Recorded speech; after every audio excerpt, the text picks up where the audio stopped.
Pomaže Bog, braći i sestre, i dobrodošli u jednom novom YouTube videu. Moje ime je Hadži Teodora i u današnjem videu želim da pričam o crkvi Preobraženja Gospodnjeg koja se nalazi u Ermopoli na Sirosu.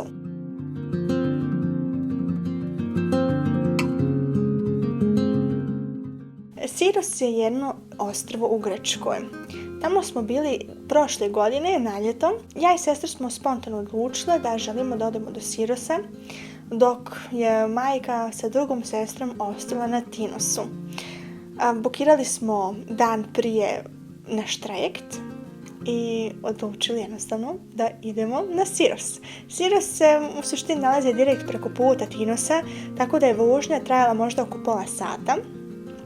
Imali smo otprilike 2,5 sata na raspolaganju da upoznamo ostrvo i da posjetimo one glavne crkve koje se nalaze na njemu. Što da vam kažem, sve proteklo brzo i ono što nas je bukvalno usporilo jesu te stepenice. Jer sam taj centar Ermopoli se zove, on je pun stepenica. To je nešto, sa autom možda zaboraviš to da voziš. Stepenice su tu najglavnije. A sama crkva se nalazi na vrhu i mi smo nju mogli vidjeti već kada smo bili na trajektu. Rekla sam da, do te crkve ćemo se popeti.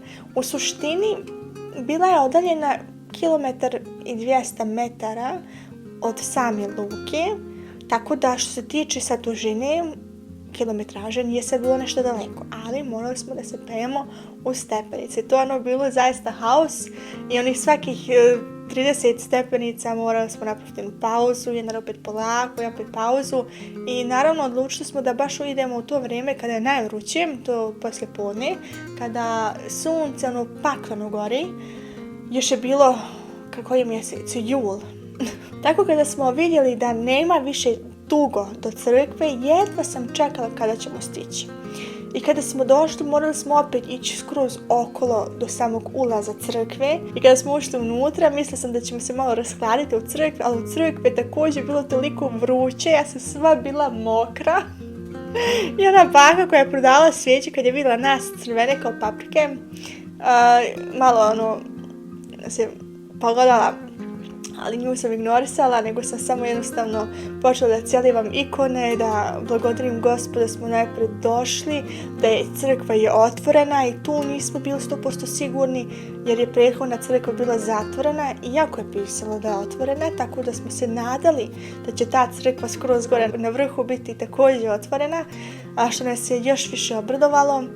I jedna sam išla tu i celivala sve ikone i bilo su neke čestice moštiju, nekih sveditelja koje nisam nikad znala, ali sve to sam vam opisala u našem videu na Sirosu, odnosno tog cijelog putovanja. Bili smo i na Mikonosu, i na Tinosu. Ako vas to zanima šta smo mi tu sve vidjele, stavit ću vam tu gore video da možete da ga pogledate ako želite.